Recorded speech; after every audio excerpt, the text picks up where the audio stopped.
Sup you beautiful people. Hope you've had a fantastic day. Welcome back to another new episode of What If Deku Joined the League of Villains. Don't forget to shower some appreciation onto the incredible author responsible for this fanfiction. The link is conveniently waiting for you in the description box down below. If you guys enjoy this what if, comment down below and let me know. And go ahead and check out other what ifs in the channel after watching this video. Before we get into it though, don't forget to subscribe and leave a like, and also share this video with your friends. So let's start this video. Hero Public Safety Commission. Everything ready then? All Might asked the president. It is, she confirmed with a hard gaze. Tomorrow when we attack, we will destroy Hades and rescue the hostages. Thanks to the information provided by Midoriya, we now have knowledge of the organization's members, their quirks and skills, their armory, and most importantly, their location. With this knowledge, we have formulated a battle strategy that will result in our victory. The Hero Commission president spoke in such a confident manner and even looked the part. However, deep down she was nervous about the mission. Tomorrow would be their only chance, and they probably wouldn't get another one like it, hence why they absolutely had to succeed. The plan involved a coordinated strike via 3 locations, specifically where the entrances were. The one Izuku entered had been difficult to locate, but they found it eventually. It was just on the outskirts of the city in the south section. The second one had been provided by Dabi, who had been there before. This one was in the east section of the city. There were tunnels that ran under the city, and Japan in general, that lead to different parts. Without proper navigation, one would be lost down there for a long time. The third was on the west side and would be taking place from the sea. Izuku mentioned that Yumi had access to the sea, meaning an entrance had to be close. Heroes that specialized in aquatic battles would be there. I take it you all know your roles and what you are meant to do, the president said. Of course, the 3 men confirmed. To ensure the success of the operation, each attack would be led by a top pro hero. The first by All Might, second by Endeavor, and third by Gang Orca. All Might and Endeavor were perfect for ground assaults, while Orca was best suited for the ocean. I cannot stress the importance of this operation enough, she exclaimed. Failure will not be an option. It never was, Endeavor assured. We will triumph, just like always. You have our word, Madam President, All Might added. Secretly though, he was as nervous as the president. While he was worried about the state of the students, he was also worried about Izuku's fate as well. Hades had tried to kidnap him once, on UA no less, who is to say they wouldn't try again during the operation. UA would be less protected this time due to several teachers participating in the raid. This included Eraserhead, Midnight, Ectoplasm, and Power Loader, due to being deemed the most suitable to take down villains quickly and efficiently in this area. Other hero schools were the same. Some had teachers joining in with others remaining behind to protect their respective schools. To ensure they won, the Hero Commission asked for the aid of several foreign heroes who had only arrived recently. It helped that All Might was acquainted with them from his travels abroad when he was younger. All Might was also concerned about Shiro and the threat he presented. While he was confident he could win, he wouldn't dare underestimate the man. He had gone toe-to-toe with All for One after all.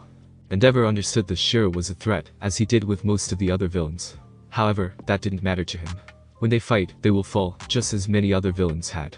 Slaves or not, he would show no mercy to the enemy. Arca understood the importance of the task, however, part of him couldn't help but focus on Kyoto.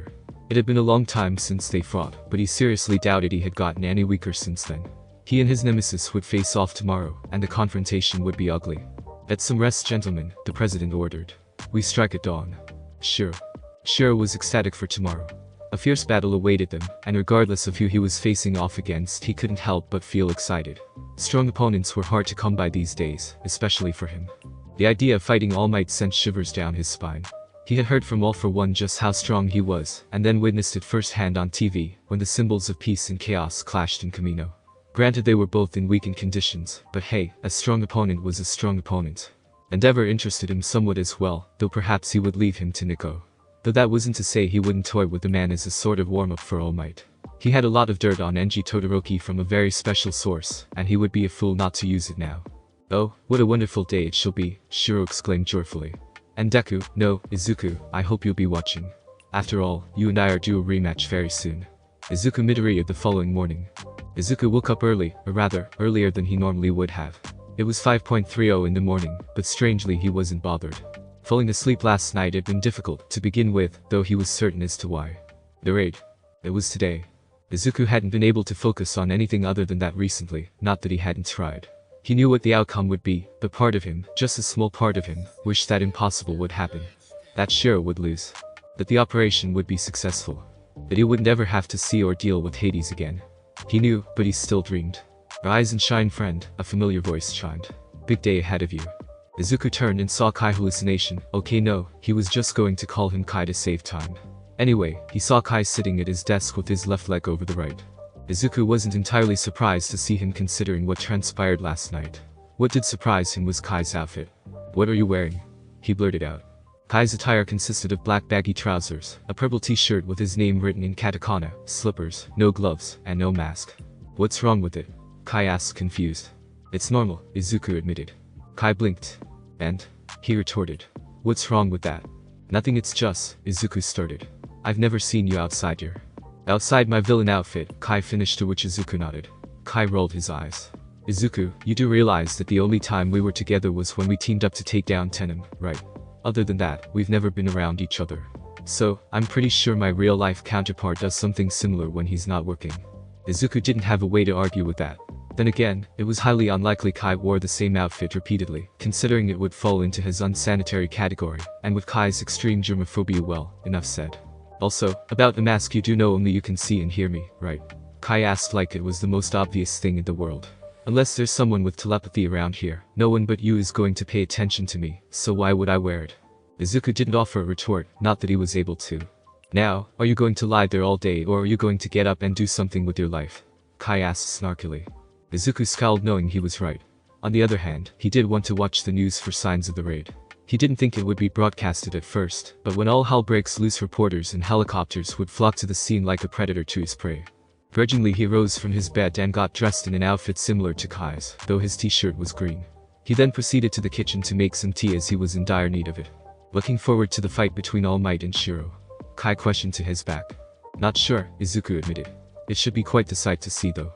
When he and Sensei fought in Kamino, I only saw bits and pieces of it. The rest I was either fighting for my life or unconscious. Kai hummed in response. Izuku finished his tea. What about you? Are you? He then turned and saw Kai again. This time he nearly dropped his tea. What the fuck? Kai's outfit had changed once more, this time to All Might's hero costume. He had his hands balled up into fists resting on his hips, and was grinning at Izuku's reaction. Izuku, on the other hand, was seriously beginning to question his own sanity at this point. Why? Just why? Of all the things that came from his head, was a hallucination of Overhaul dressed as All Might. Was there even an explanation for that? What? Don't like what you see? Kai asked amusedly. Why would I like it? Izuku shot back incredulously. Because you told the real me that he might look good in it, Kai explained nonchalantly. Izuku furrowed his eyebrows. He couldn't remember ever. Wait, hold on, there was a time when they were talking. Izuku talked a bit about his childhood and what he did. The topic may have come up at some point. Oh, Izuku realized. Apparently, I did. I was just joking though. He still said it, Kai pointed out. Yeah, but I never thought he'd actually do it. Kai would sooner overhaul his entire existence than be caught in that, Izuku bluntly stated, to which the hallucination seemingly agreed. Besides, it's not complete. You're missing something, oh, what is it? Without warning, Kai raised his right arm with a serious-looking face. Then, in a deep voice, he shouted. Fear not, citizens. Help has arrived. Why? Because I am here. Kai's voice didn't sound anything like All Might's, but it was a good attempt. However, with the way he said it and how he looked during it, Izuku couldn't help but burst out laughing. Oh yeah. That's what was missing, he chortled. Kai smiled. It was a genuine smile. Izuku wasn't sure if the real one would have done it, but it was nice. The hallucination was proving to be very entertaining, in more ways than one.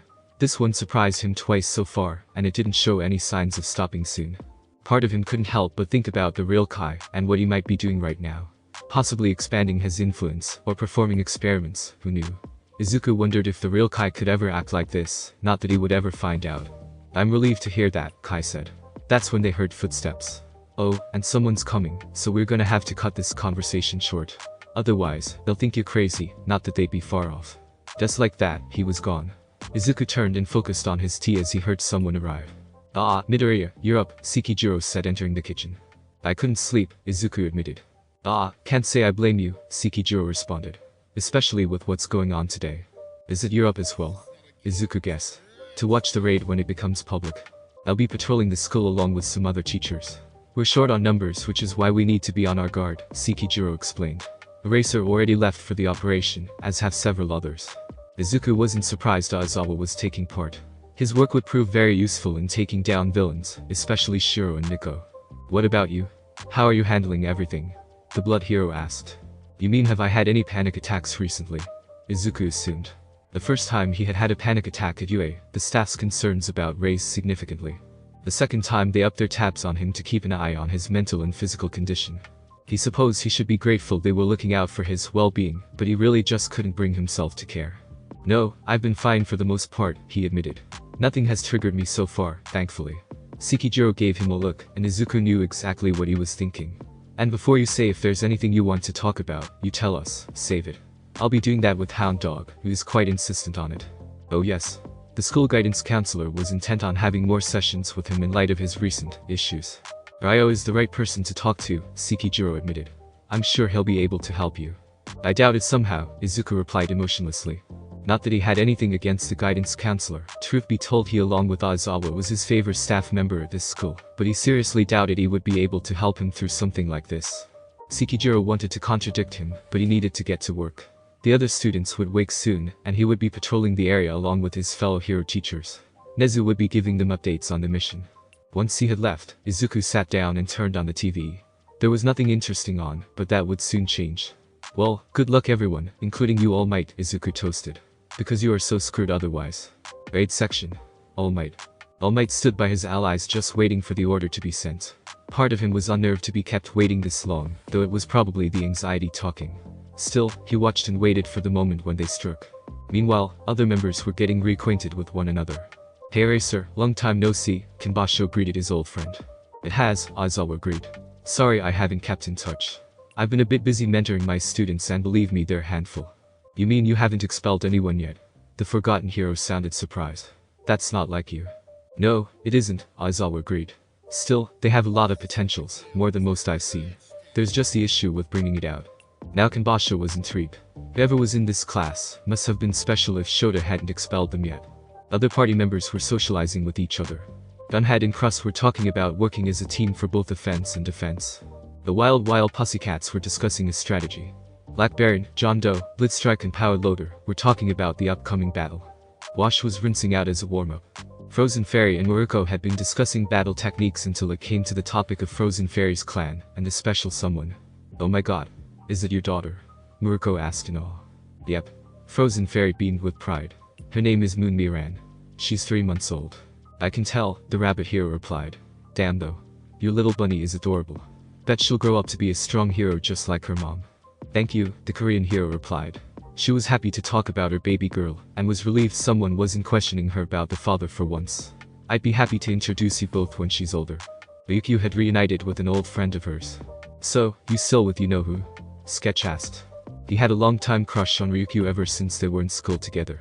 While he was saddened that she was in love with someone else, nonetheless, he accepted it. "Not exactly. We're kind of on a break, but I'm hoping we can patch things up soon," Ryukyu responded sheepishly. She looked towards the entrance. "Now more than ever knowing where you are, and who you're working for." Raid section. Endeavor. Things were the same with Endeavor's group, thought to a lesser extent. Some talked.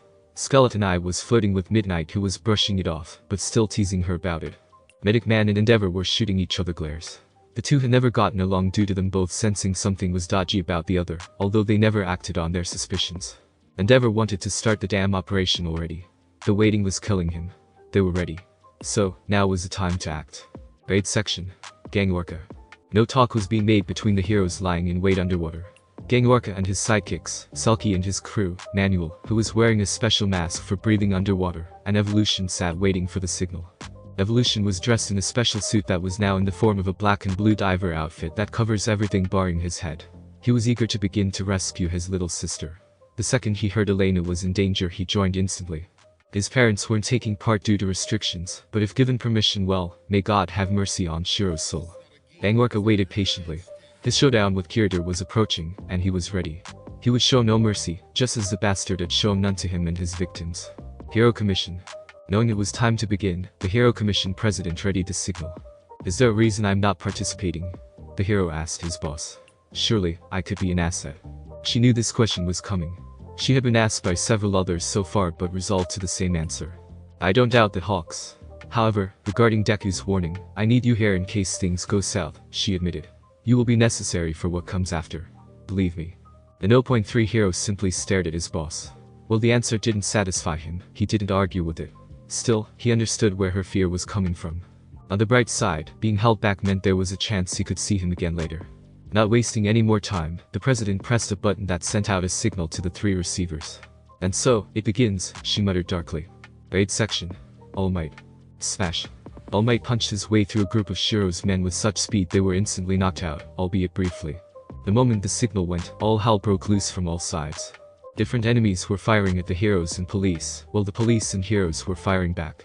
Guns against guns. Support gear against support gear. Whatever they had, Hades was matching in equal strength. It was strange.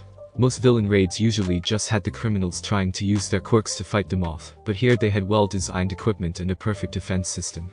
This was not a simple raid anymore, but a full-on warzone. The other heroes were doing reasonably well. Aizawa cancelled quirks and knocked others out. Crust put up shields to block gunfire. Gun had shot at the enemy. Blitzstrike electrocuted them and vice versa. In other words, they had it sorted. All Might proceeded en route, defeating anyone who got in his way. Seeing the collars around their necks, he felt some remorse as they weren't doing this willingly, but quickly discarded it in favor of the mission. They could save them all after Shiro was defeated. His thoughts were interrupted by a blast of hot energy to his face. All Might skidded and barely halted, avoiding an unnecessary collision with the wall. He rubbed his face. The attack hadn't hurt that much, but it still stung. Impressive, came female applause. Most would either be left unconscious or be burned badly. You really are the #1 hero, aren't you? All Might turned and gritted his teeth. Nico. Shiro's second in command. Ah, so you know who I am, she responded, sounding pleased. Good. That saves me the trouble. Where's Shiro? The symbol of peace demanded. This woman may have been a dangerous threat, but her boss was the true target.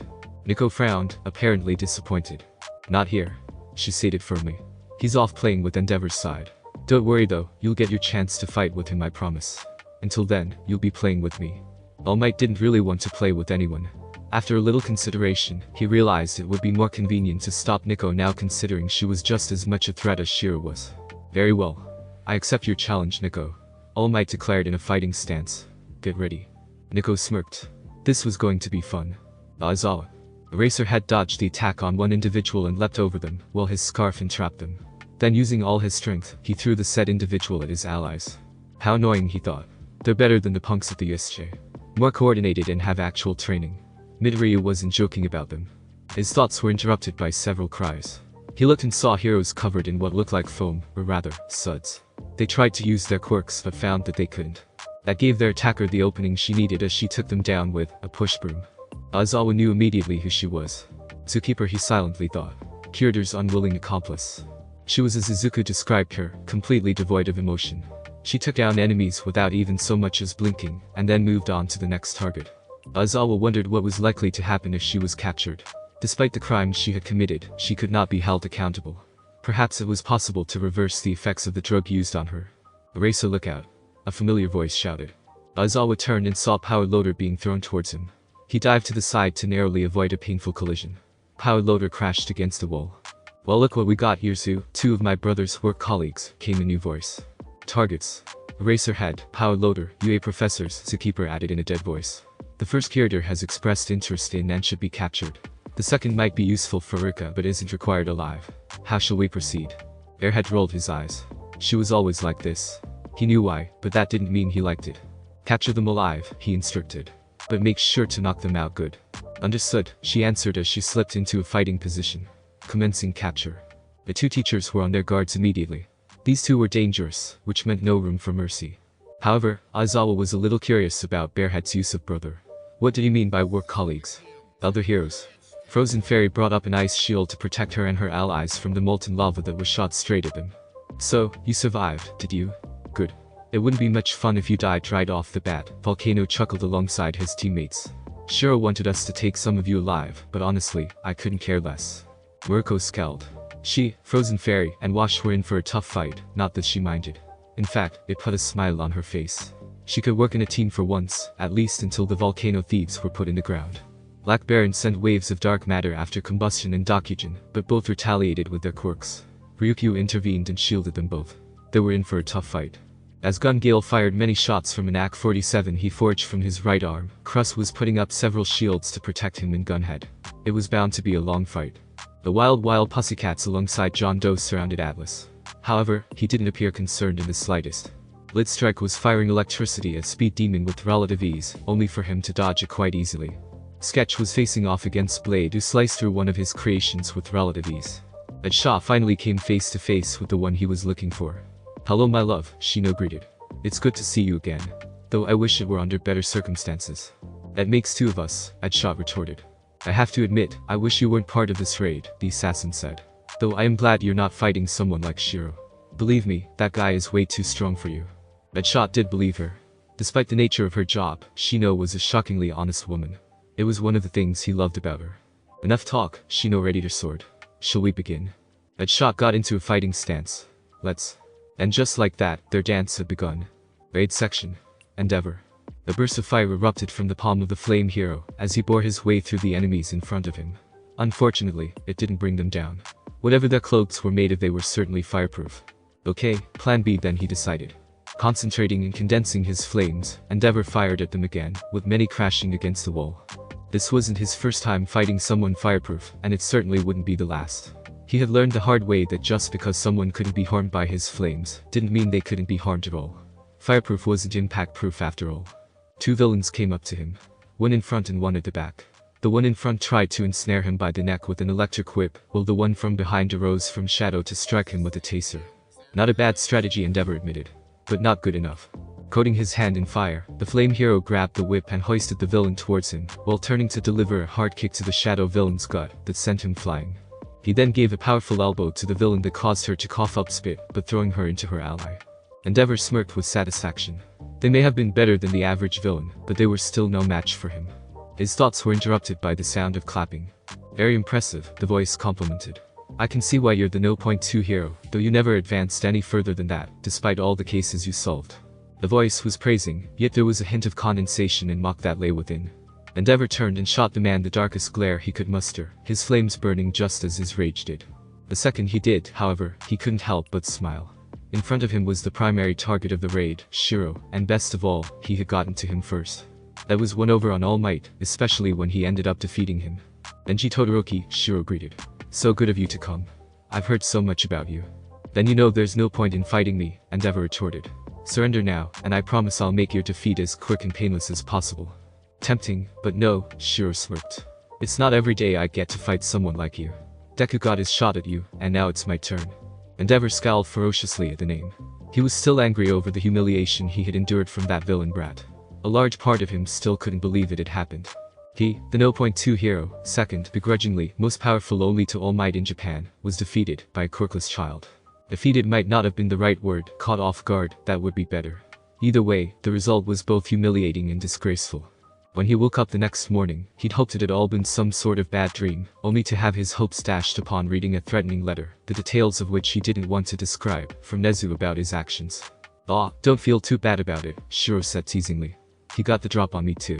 Shiro indicated to his eye. "Never saw it coming. That pun wasn't intentional. Doesn't matter though. I let my guard around him for a split second, and this was the result, one of the few permanent scars I have." "You must really hate him then," Endeavor assumed. Much to his surprise, Shiro waved his head in denial. "Not really. Between enslaving him via the electric collar, forcing him into deadly fights, unfairly torturing him, and adding even more trauma to his psyche, I kind of had it coming," the leader of Hades shrugged. "I regret the torture part though. Turns out he actually didn't deserve it." And he didn't. He'd only found out yesterday, but Kyoku informed him about what really transpired between Izuku and Graphene. It seemed he and the kids were telling the truth. As much as it angered him that Graphene of all people disobeyed him, he was even more furious at the result. While he wasn't above torture, he was fair about it, as in he only gave it to people who deserved it. Izuku, unfortunately, didn't factor into this category. That meant he owed him, and by extension the kids, an apology, not that it would matter at this point. "You sure you'll be able to fight with a wound like that?" Endeavor taunted. "Losing half your vision puts you at a serious disadvantage." Shiro merely chuckled as a response. "I fought Bakugo before all this, and have kept up with my fight with atrocity," he pointed out, surprising the flame hero. "So yeah, I'll be fine. Besides, if you can manage with a large burn scar across your chest, then I can manage with a missing eye." Endeavor's rage momentarily faltered, and his eyes widened in shock. "How?" Enji stammered. "How do you know about that?" There was no way this man came across it from Shoto. He had never seen, nor had it been mentioned to him once. So just how? Shiro's smile grew even wider. More than that, a sixth sense of pleasure took over as he observed the hero's expression. That just left one tiny little thing. To drop a bomb on his entire world. Why, I learned it from your son, of course, Shiro explained, his smile never once faltering. Why, yes, since a few months ago. Ever since young Tuya paid us a visit. Elsewhere in Endeavor's section, the rest of Endeavor's squad were faring much better. Midnight put several villains to sleep with her quirk, while Kamui ensnared others in his vines. Firecracker Princess was shooting out fireballs from her hands. Skeleton Eye blasted individuals with radiation dosages, while at the same time looking elsewhere. Metalum and Dicer teamed up and were manipulating whatever metal they could find on their opponents. Shishido slashed his way through the enemy, while Fat Gum absorbed several. His joke made multiple people laugh so hard that they collapsed from their insides hurting. The sidekicks seemed to be handling themselves quite well. So far so good, or so they thought. They weren't prepared for the army of diamond clones that came their way. Ectoplasm countered with his own army of clones, which were somewhat outclassed due to Diamante's clones being far stronger than his. However, they were not invulnerable as he managed to destroy several by crashing them into each other. Ectoplasm inwardly sighed. He was in for a long fight. Midnight's whip was ensnared by another. Upon seeing who it was, she scowled. Pain, I presume, she guessed. You know it, the torturer smirked sadistically. Because I'm the one who brings it.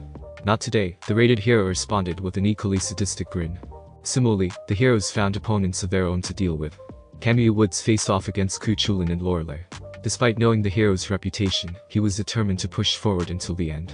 Death Arms and his sidekicks, along with Fat Gum, faced off against Hercules, who seemed completely calm. Dicer and Metalum found themselves against Wolfram. The villain smiled at them, eager to begin. Skeleton Eye faced off against Aphrodite and immediately started checking her out. Aphrodite merely blushed in amusement. Their fight was to be an interesting one.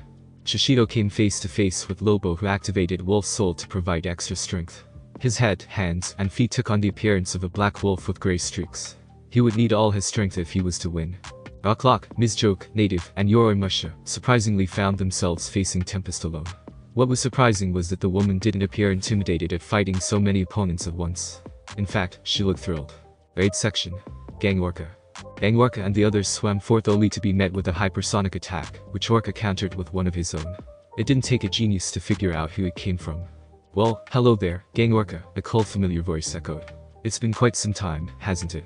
Not long enough, Kirder, Gang Orca spat with such venom, it made the other heroes flinch. The sheer hatred the killer whale hero was displaying for Kirder was phenomenal. Never long enough with you. How you wound me with your cruel words, Kirder replied insincerely with his hand over his heart. Then again, I've wounded you plenty of times, so I guess it's only fair. Orca glared at his nemesis, ignoring the others present. In addition to Kirder were Yumi in her mermaid form and Aqua, who had surrounded herself in a liquid force field, while drawing oxygen from the water. In addition, there were several whalemen, Kirder's henchmen, just floating on standby.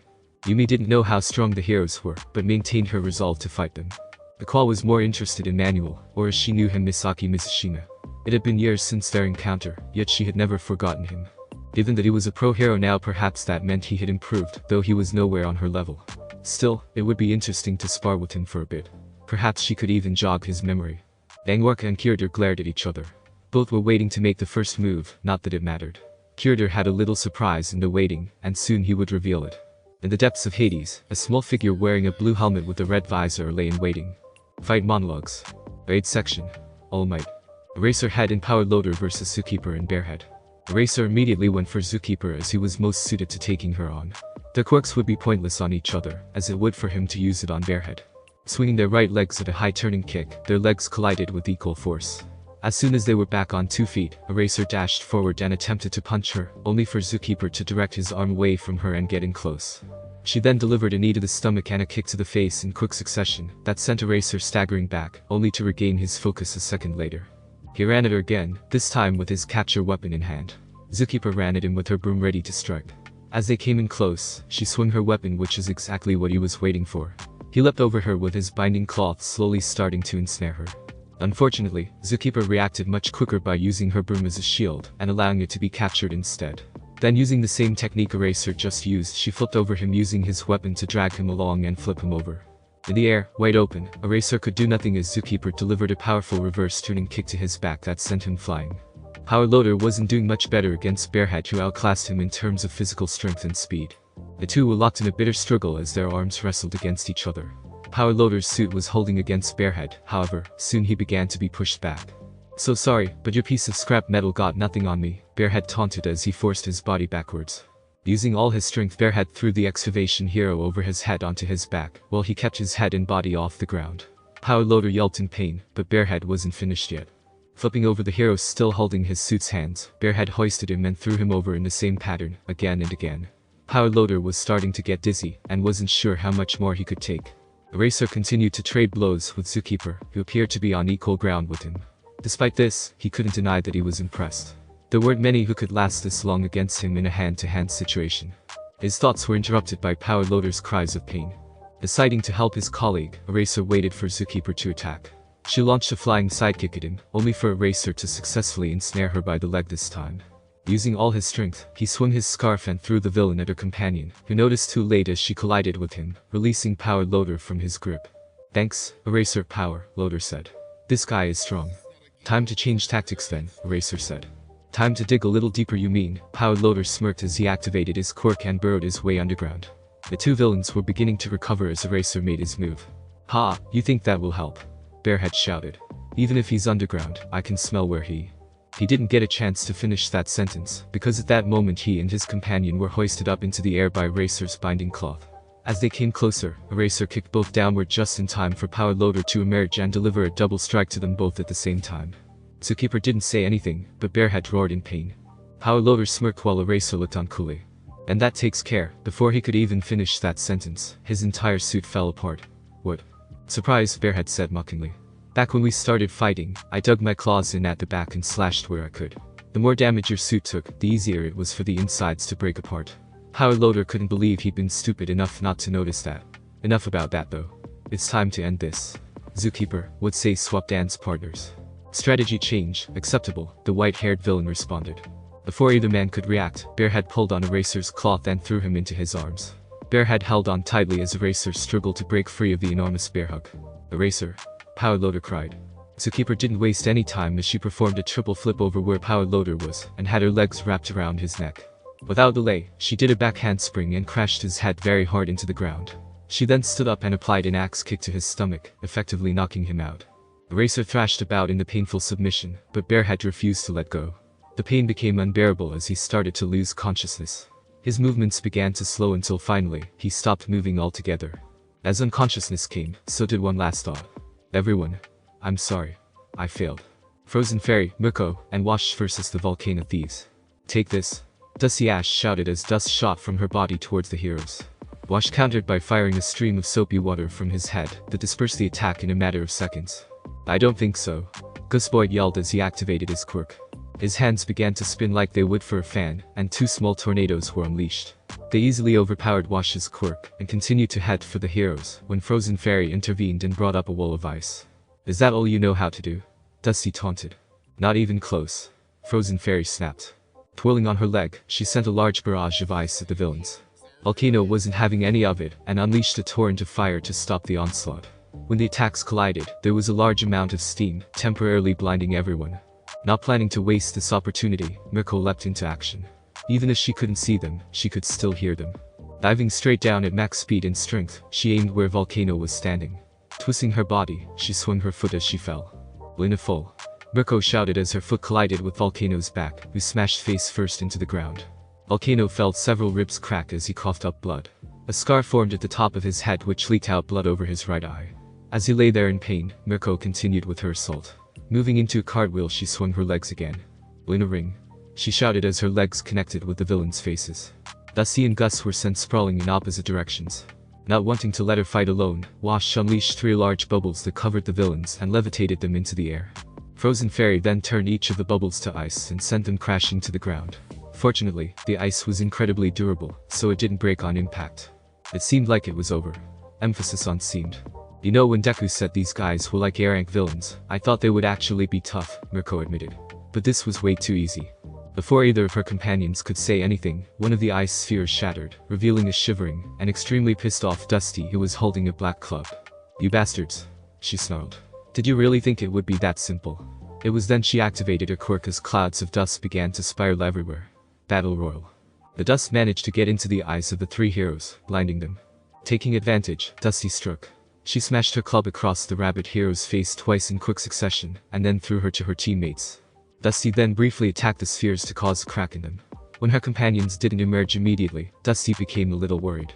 However, that was shattered along with the ice when Gus broke free using fan. "They assholes," Gus growled, still shivering. "Why you're gonna pay for?"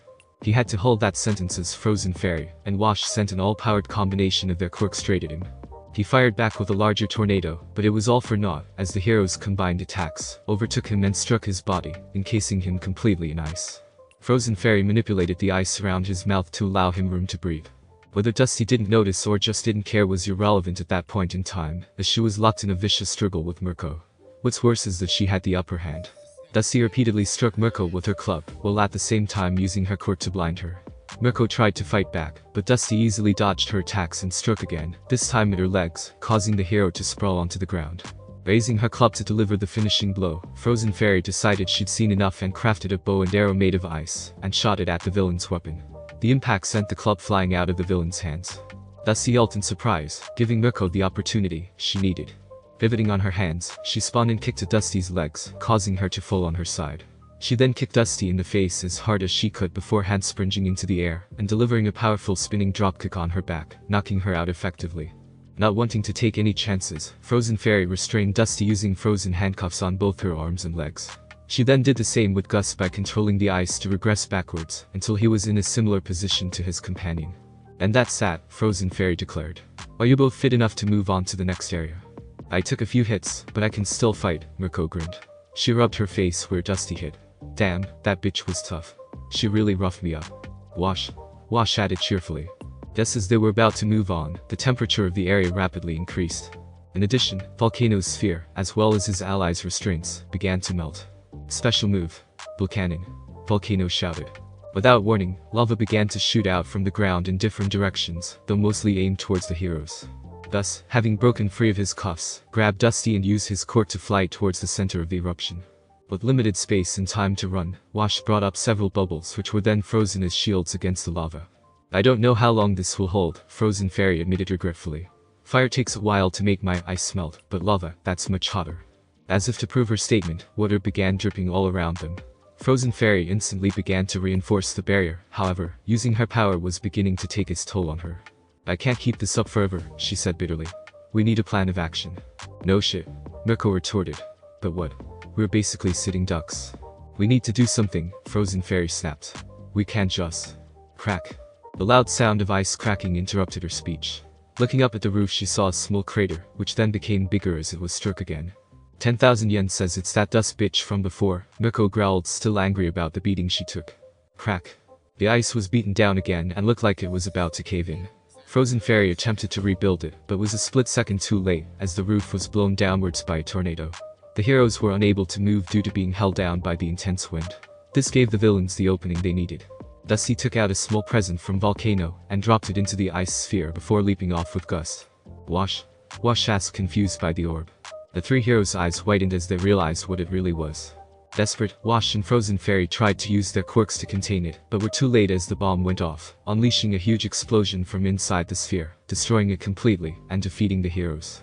Volcano chuckled and stared down at the gauntlet on his arm. While he was a little skeptical of Sheeta's support device at first, he quickly came to see how useful it was. The device in question was an enhanced version of his previous gauntlet that, in addition to allowing him to launch his fire, enabled him to craft small bombs by storing some of his power in them. As the smoke cleared, the volcano thieves could see the three burned, but alive, bodies of the heroes. "Well guys, looks like it's our win," Volcano declared. Thanks for listening. I do hope you enjoyed. If you want the next part of this video, like, subscribe and comment down below, and turn on the bell notification. And also check out other videos that I have created and enjoy. See you in the next video. Peace.